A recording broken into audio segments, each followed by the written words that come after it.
Welcome to Moriya classes, आपका भरोसेमंद साथी। नमस्कार विद्यार्थी मित्रों, आप सभी का स्वागत करते हैं मोरिया क्लासेस में। विद्यार्थी मित्रों, ऑलरेडी मैं स्टेट का सेक्शन ए पढ़ा रहा था। आज मैं लेने वाला हूँ पेपर नंबर 4 सेक्शन ए। मेरा वीडियो बहुत ज़्यादा लेट होने के पीछे का बहुत सारे रीजन से बना। हेल्थ वगैरह ठीक ना होने की वजह से मैं वीडियो नहीं बना पा रहा था, लेकिन मैं फिर भी पूरी कोशिश करूँगा। और बिकॉज क्लास भी बहुत ज़्यादा शेड्यूल पैक रहता है, टाइम नहीं मिल पाता है, लेकिन फिर भी मैं ट्राई करूँगा, पूरी कोशिश करूँगा कि आपके लिए रेगुलर वीडियो आते रहे। ठीक है, आपकी तैयारी ज़बरदस्त तरीके से होती रहेगी। ठीक है, नहीं होगा तो क्या हुआ, मैं PDF वगैरह नोट्स वगैरह आपको प्रोवाइड कर दूँगा। ठीक है, चलिए अब हम लोग एक एक क्वेश्चन को यहाँ पर समझते हैं। पहला क्वेश्चन क्या लिखा हुआ है बड़ा, यहाँ पर देखो क्या लिखा हुआ है। निम्नलिखित में से कौन सा सूचकांक जीवन स्तर का निर्देशांक करता है? जीवन स्तर का निर्देशांक करता है। क्या बोला है? जीवन स्तर का निर्देशांक करता है।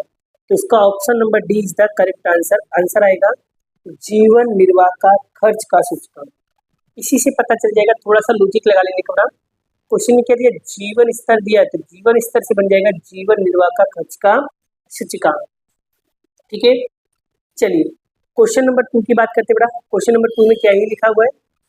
तो निम्नलिखित में से कौन सी पद्धति से प्राप्त सूचकांक मौसमी और चक्रीय कमी वृद्धि मुक्त बनता है?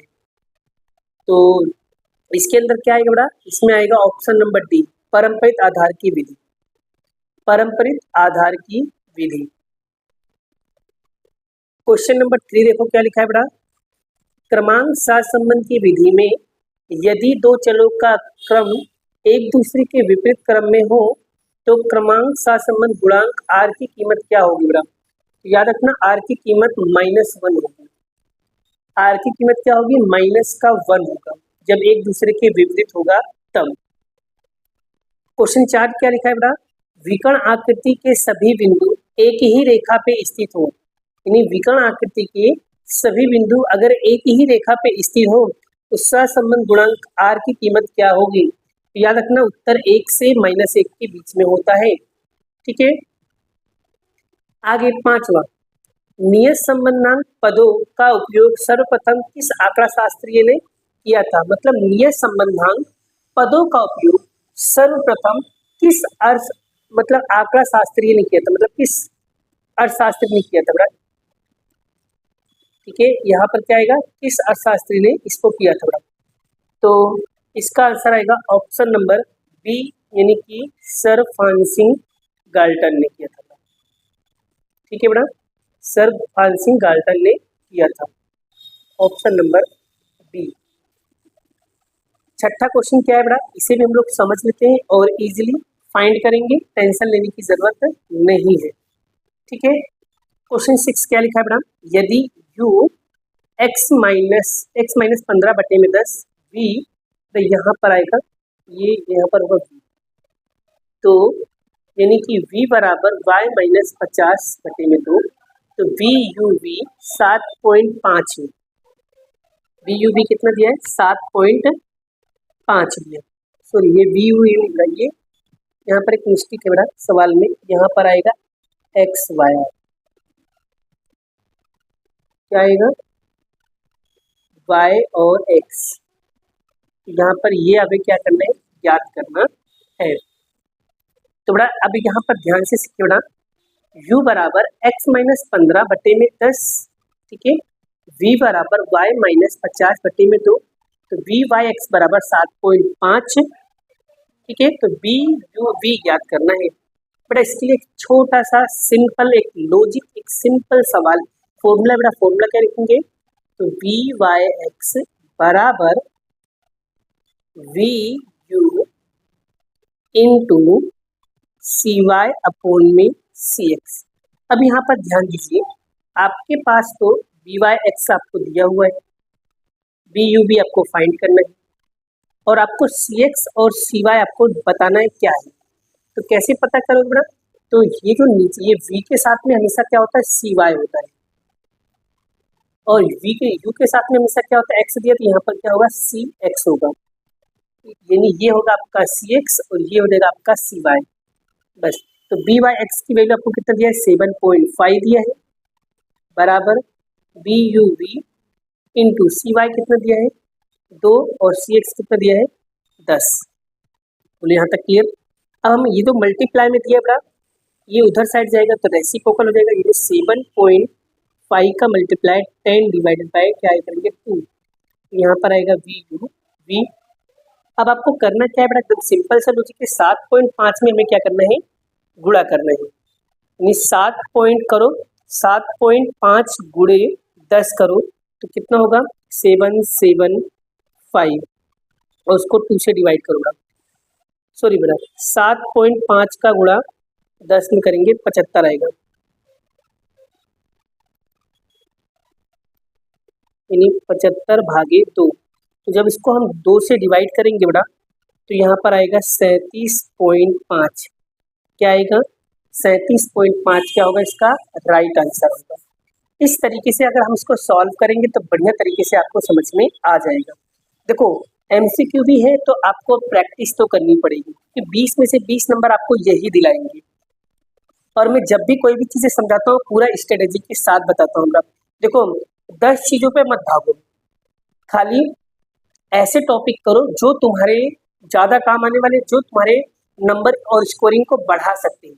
और हमेशा तैयारी करो, सेक्शन वाइज तैयारी करो जिससे आपके सारे अच्छे मार्क्स आ सकें। पहले सेक्शन ए अच्छे से कर लो, फिर सेक्शन बी कर लो, फिर सेक्शन सी करो, डी करो, ई करो, एफ करो। मतलब जो भी सेक्शन आपको करना है तैयारी तो सेक्शन वाइज ही तैयारी करो, ज़्यादा इफेक्टिव रहेगा बड़ा। ठीक है, आगे बढ़ते हैं हम लोग। 7वां क्वेश्चन। 7वां क्वेश्चन क्या लिखा है, मौसमी घटक के कारण आवधिक चर में किस प्रकार के परिवर्तन देखने को मिलते हैं। किस प्रकार के परिवर्तन देखने को मिलता है, तो उसमें आएगा बड़ा शून्य प्रमाण में परिवर्तन देखने को, मतलब कोई भी परिवर्तन देखने को मिलता नहीं है। क्वेश्चन 8 क्या लिखा है बड़ा, सामायिक श्रेणी का योगनीय मॉडल का प्रतिनिधित्व कैसा दर्शाया जाता है। तो अगर योगनीय मॉडल बोले बेटा, क्या बोला है, योगनीय मॉडल बोला है तो बेटा इसके लिए आपको एक चीज याद रखना, या ट्रिक बता रहा हूँ, इस ट्रिक को फॉलो करना बेटा। यहाँ पर लिखा है Y T, T T, S T, C T, R T और सभी में साइन कौन सा है बेटा, देखो प्लस है बेटा, सभी में साइन क्या है प्लस। तो बस यही क्या होगा आपका राइट आंसर होगा। यही आपको पहचान बता रहा बेटा, क्योंकि जब सब एक जैसा दिया होता है तो वेरी कंफ्यूजन होता है बेटा। अगर ध्यान से देखो सभी में कोई ना कोई गड़बड़ी की है बेटा। जैसे इसमें देखो बेटा, इसमें एक माइनस आ गया इसलिए ये पहला वाला ऑप्शन गलत, इसमें मल्टीप्लाई आ गया इसलिए दूसरा वाला ऑप्शन गलत।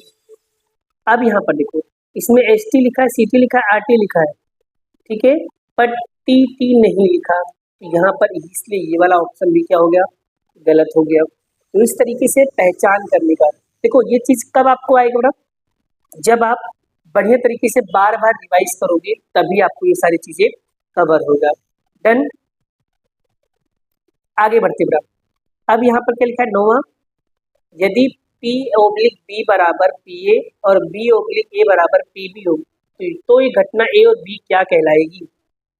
तो क्या बोलेंगे भाई इसको, हम इसको बोलेंगे निरपेक्ष घटना। क्या बोलेंगे, निरपेक्ष घटना। ये option number A is the correct answer. 10वां क्वेश्चन क्या लिखा है भाई साहब, इसे भी हम लोग पढ़ लेते हैं। यदि प्राकृतिक संख्या, यदि प्राकृतिक संख्या, क्या लिखा है, यदि प्राकृतिक संख्या 1 से 20 तक की संख्या में से, क्या बोला है, 1 से 20 तक की संख्या में से एक संख्या यादृच्छिक रूप से चुनी जाती है तो उसकी संभावना क्या है, और वह संख्या 5 से क्या होना चाहिए, गुणज होना चाहिए। 5 से क्या होना चाहिए, गुणज होना चाहिए। फिर से एक बार क्वेश्चन को ध्यान से समझना तो ही आपको आएगा।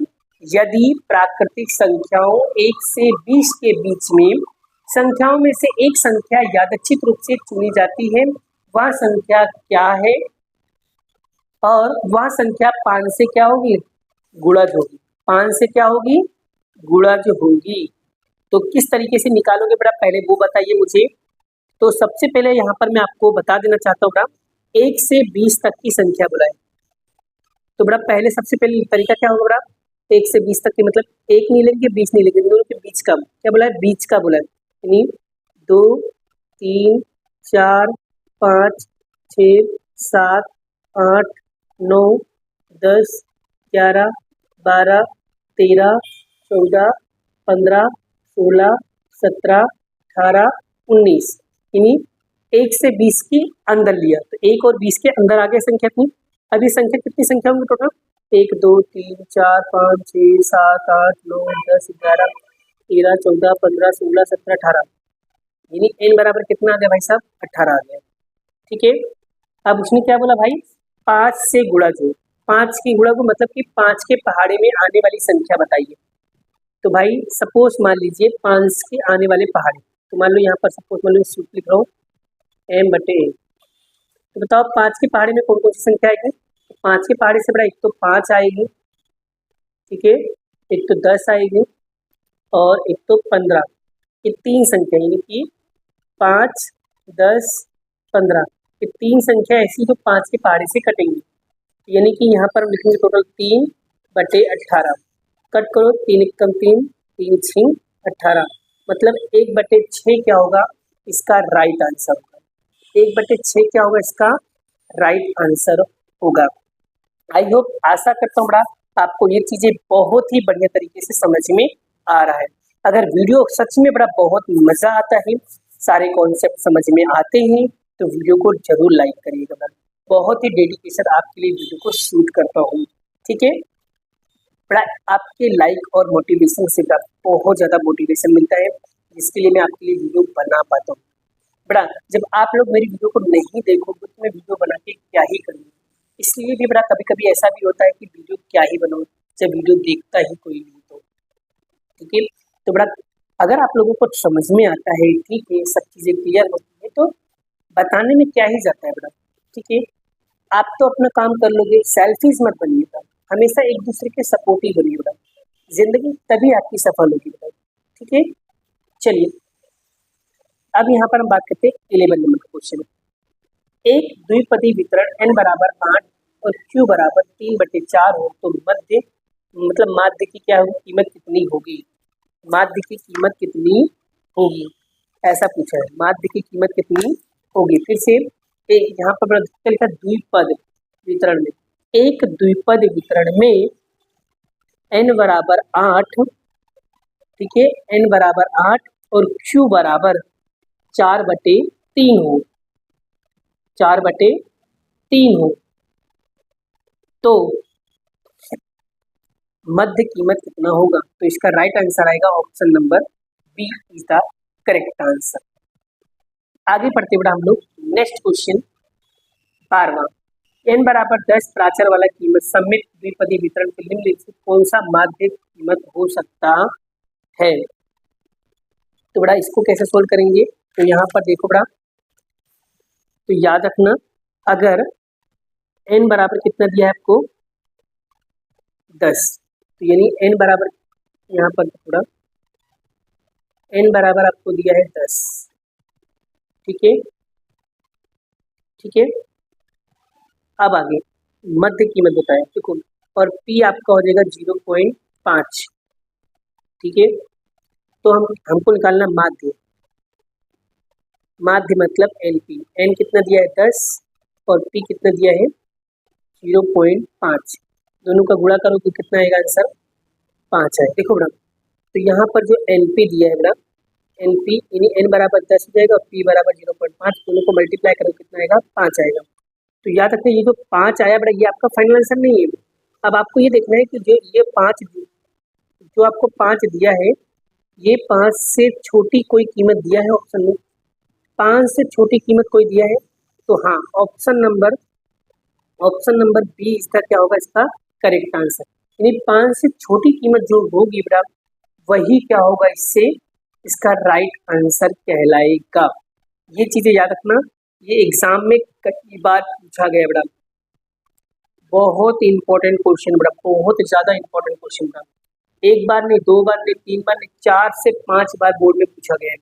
ये question is the most important question. आगे बढ़ते बढ़ा हम लोग नेक्स्ट क्वेश्चन की ओर। यहाँ पर 13वां क्वेश्चन क्या लिखा है? n और p प्राचल वाला द्विपदी वितरण के लिए एक सफलता ना मिले तो उस घटना की संभावना के लिए निम्नलिखित में से कौन सा सूत्र लगाएंगे। तो इसमें आएगा option number B is the correct answer. आगे क्या लिखा है बेटा, 14वां क्वेश्चन, प्रमाणीय चल का वितरण, प्रमाणीय वितरण का संकेत किस तरीके से दर्शाया जाता है। तो यहाँ पर आएगा option number A is the correct, N square N sigma square.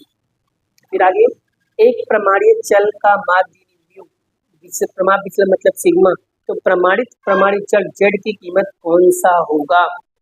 तो जेड की कीमत क्या होगा, option number B is the correct answer, X minus mu divided by sigma. आगे बढ़ा, एक प्रमाणित चल का चतुर्थक विचलन लगभग कीमत क्या होता है। तो याद रखना इसका फॉर्मूला है बेटा, क्या बोला, चतुर्थक विचलन के लगभग कीमत यानी अनुमानित कीमत कितना होगा। तो याद रखना 2/3 होता है, ये सूत्र है, इसको याद रखना था। ये क्या है, सूत्र है, इसे याद रखना। आगे बढ़ा, नेक्स्ट क्वेश्चन क्या लिखा है बेटा, इसे भी समझ लेते हैं हम लोग, ठीक है। इसे भी डिटेल में समझेंगे तो हमारा सारा चीजें क्लियर हो जाएगा बेटा। चलिए आगे बात करते बेटा हम लोग। 17वां क्वेश्चन क्या लिखा है बेटा, 2x + 1 1 और 2 अंतराल स्वरूप में क्या होगा। इसको पहले क्या करना पड़ेगा, हमें सुधारना पड़ेगा। तो कैसे सॉल्व करोगे, तो चलिए बेटा मैं आपको सॉल्व करके सारी चीज़ों को क्या करता हूँ, समझाता हूँ।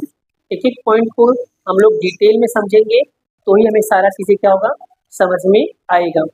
देखो डिटेल में समझोगे तो ही हमको सारी चीज़ें समझ में आएगा। सबसे पहले ये क्वेश्चन को हम लोग क्या करेंगे, लिखेंगे।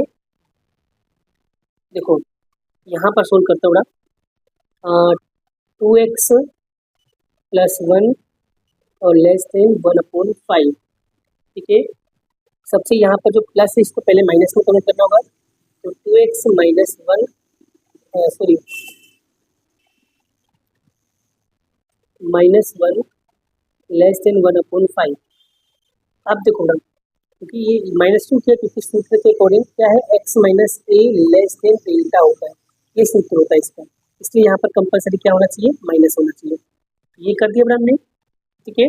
अब आगे बढ़ा, अब ये जो 2 है बेटा, ये 2 को हम सभी से क्या करेंगे, मल्टीप्लाई करेंगे। ये 2 इससे भी मल्टीप्लाई करेंगे, इससे भी मल्टीप्लाई और इससे भी मल्टीप्लाई करेंगे। ये 2 से इससे कट जाएगा, यानी कि हमारा जो 2 होगा बेटा वो बनेगा x - 1/2 <1/10 होगा, ठीक है। यानी a बराबर क्या होगा बेटा, -1/2 और डेल्टा बराबर क्या होगा, 1/10, ठीक है। अब हमें अंतराल स्वरूप में बोला है, तो अंतराल स्वरूप का फॉर्मूला क्या होता है, a - डेल्टा a + डेल्टा। तो यहाँ पर a कितना दिया है भाई, माइनस का 1/2 और माइनस और डेल्टा दिया है 1/10, फिर माइनस का 1/2 प्लस 1/10, क्रॉस मल्टीप्लाई कर लो भाई। तो यहाँ पर 10 एक कम 10 और 2 कम 2 और 20, यहाँ पर भी 10 एक कम 10 2 और 20, तो यहाँ पर क्या आएगा, -12/20, यहाँ पर आएगा 8/20। तो 2 से काटो 6 बार में, 2 से काटो 10 बार में, मतलब माइनस का 6/10, 2 से काटो 4 बार में, 2 से काटो 10 बार में, तो माइनस का 4/10। देखो ऐसा ऑप्शन में दिया है, माइनस का 6/10 माइनस का 4/10 ऑप्शन में दिया है। ऑप्शन कौन सा है बेटा, देखो पहले ऑप्शन कौन सा है, option number B is the correct answer, option number B is the correct answer. बेटा यहाँ पर क्या है, माइनस, यहाँ पर क्या है, माइनस, ठीक है, क्लियर। तो यही क्या होगा, हमारा राइट आंसर होगा। देखो सॉल्यूशन आप लोगों को आना चाहिए बेटा। देखो ये सॉल्यूशन कभी आएगा बेटा, जब आपका कॉन्सेप्ट क्लियर होगा तब। अगर कॉन्सेप्ट ही नहीं क्लियर होगा तो फिर सवाल क्या खास कर पाओगे बेटा। सवाल करने के लिए बेटा आपको क्या करना पड़ेगा, प्रैक्टिस करना पड़ेगा। जितना ज़्यादा प्रैक्टिस करोगे उतना ज़्यादा तुम्हारा क्या होगा, कॉन्सेप्ट क्लियर रहेगा। तो प्रैक्टिस से ही आपके सारे सवाल कंप्लीटली समझ में आ सकते हैं। चलिए बेटा नेक्स्ट क्वेश्चन करते हैं बेटा हम लोग। 18वां क्वेश्चन क्या लिखा है बेटा, limit x tends to -1 x⁵ +1 x+1 की कीमत क्या होगी। तो बेटा इसे सॉल्व करना एकदम सिंपल होता है बेटा। इसके लिए एक छोटा सा फॉर्मूला आपको पता होना चाहिए बेटा। फॉर्मूला क्या है बेटा, देखो तो फॉर्मूला है limit x tends to a,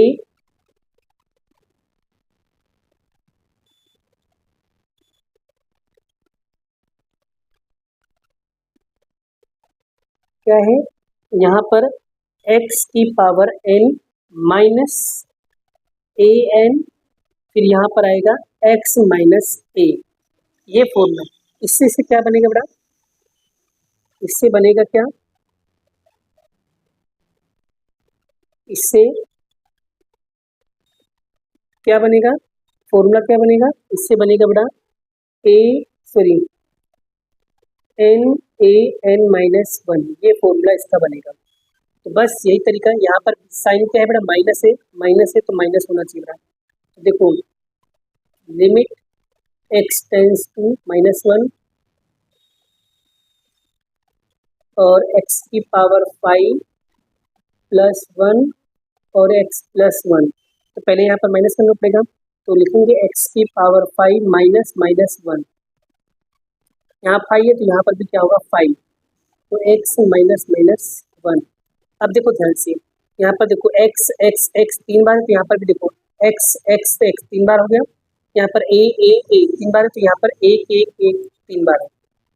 तो सूत्र क्या बनेगा, पावर में क्या है n, तो n लिखेंगे, n मतलब क्या हो जाएगा 5 और माइनस 1, 5 की पावर 1, तो मतलब 5 का 5 माइनस 1 का माइनस 1, 5 में से 1 गया क्या आएगा 4। तो बड़ा यहाँ पर गुणा करेंगे, गुणा करो कितना आएगा 1 आएगा, और 5 का गुणा 1 में करो कितना आएगा 5। तो इसका राइट आंसर क्या आएगा, option number B is the correct answer. I hope, आशा करता हूँ आपको ये चीज़ें क्या हो गई, क्लियर हो गई। तो कुछ समझोगे तो आएगा बड़ा, नहीं समझोगे तो कुछ नहीं आएगा। सब चीज़ें बड़ा खेल है कॉन्सेप्ट का, कॉन्सेप्ट सीखो सारी चीज़ें क्लियर हो जाएगा। ये सब कॉन्सेप्ट सीखने बड़ा ऑलरेडी वीडियो बनाया हुआ है, आप लोग जाके चेकआउट कर सकते हो कॉन्सेप्ट को समझने के लिए। 19वां क्या है बड़ा, a बराबर x का समक्ष फलन बढ़ता है तो सही विकल्प कौन सा होगा। अगर x बराबर a के समक्ष फलन बढ़ेगा तो इसका राइट आंसर आएगा option number B is the correct answer. अगर फलन बढ़े तो इस तरीके का ही लगाना है, ठीक है, फलन घटे ये वाला, ठीक है, डन। चलिए 20वां क्वेश्चन, लाभ का फलन इन पी का महत्तम बनाने हेतु कौन से शर्त ज़्यादा इम्पोर्टेंट होता है। तो उसके लिए दिया है option number C is the correct answer, dp upon में dx बराबर 0, यही क्या होगा इसका राइट आंसर होगा। वीडियो भले ही मेरी लंबी हो जाती है लेकिन बड़ा आपके सारे कॉन्सेप्ट को समझाने में टाइम तो लगता है, ठीक है। आई होप, आशा करता हूँ बड़ा आपको ये सारे कॉन्सेप्ट अच्छे से और इजीली समझ में आ गया है। अगर वीडियो सच में मज़ा आया है, कॉन्सेप्ट क्लियर हो गया है, तो वीडियो को लाइक करना है और साथ में अपने दोस्तों को शेयर करना है। इससे बेनिफिट ये होगा बेटा कि आपके लिए और अच्छे अच्छे वीडियोस में ला पाऊंगा, ठीक है। तो मिलते हैं नेक्स्ट वीडियो में नेक्स्ट लेक्चर के साथ। राधे राधे।